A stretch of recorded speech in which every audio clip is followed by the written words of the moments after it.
What Jonathan did was yell out Mitchell's name, then threw the ball right to it. Right there. One of the most memorable turnovers of all time.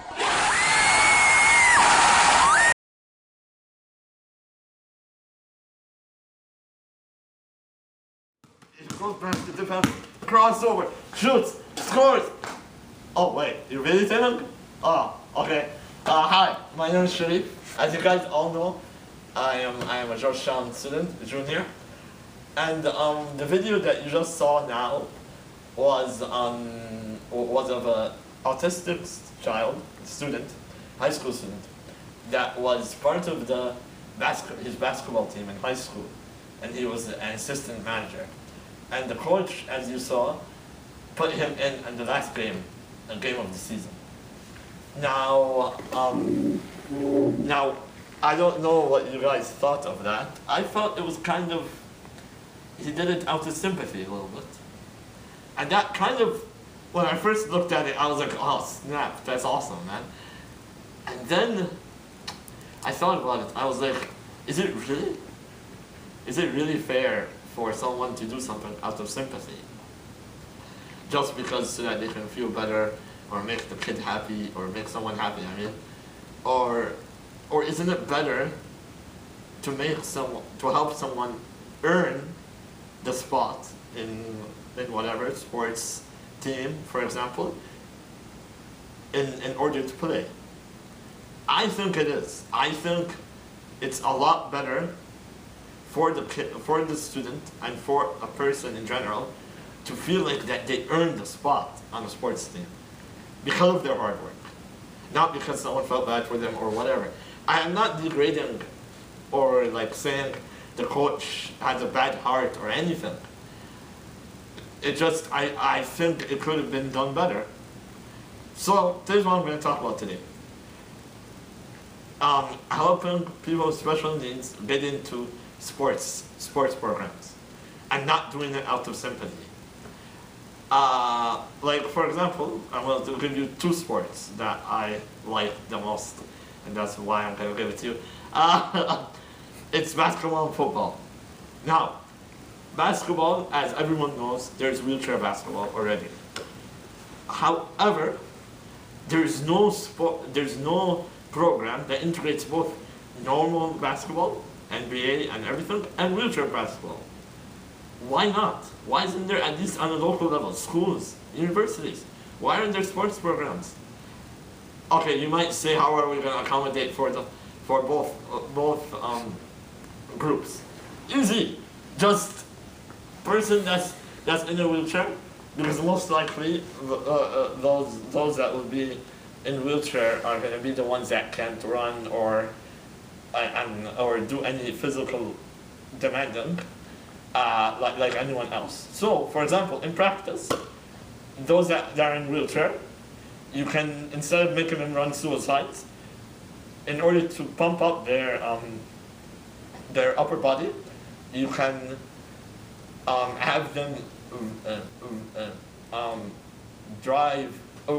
wheel themselves up and down the court, the basketball court. And also, you can make them train, do weightlifting, upper body. After all, that's what basketball is all about, their upper body strength. And they have to attend all the basketball practices in order to play in the game. And that's the rules for the practice. Rules for the game, traveling rule is, for those that don't know, would be where you can't take 3 steps without dribbling the ball, at least once. So like, if I'm doing like this and I'm just stepping and then I move 3 steps, you gotta travel. Now, someone in wheelchair basketball, for example, there is no traveling, because all they do is hold the ball, and they dribble while wheeling themselves. So in a normal game with a person that's in a wheelchair playing, traveling doesn't have to be applicable to him. Or, for example, I got this from my friend Hisham. He gave me this idea.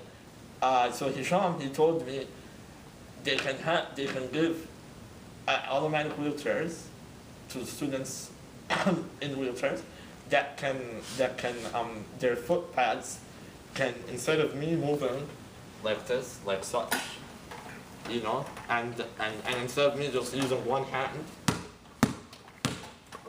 I can use both hands and me move this foot plate. That will be moving the chair, and I can do like, behind the back moves and like, fancy stuff.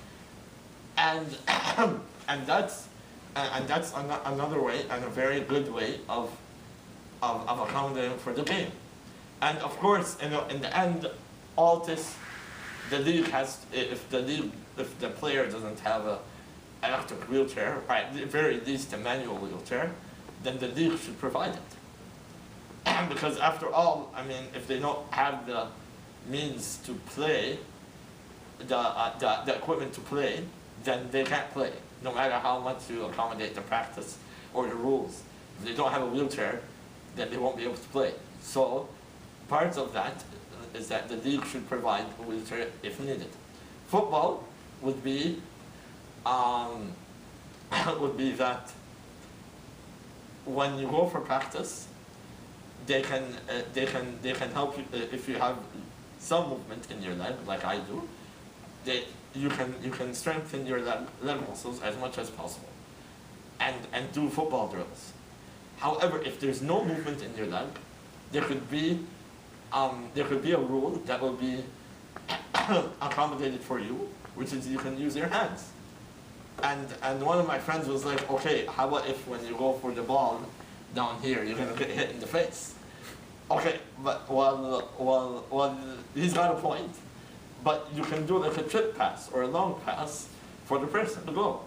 Or another thing, have the ball on the wheelchair itself, so that and have them try to control it with their legs, hold it like this, and then when they wanna pass it, they can get it, pass it as if they're in basketball, and then or again if they have leg power, they can pass it small pass or small shot or whatever, and yes, and if they can even do headers if they're possible, they're able to.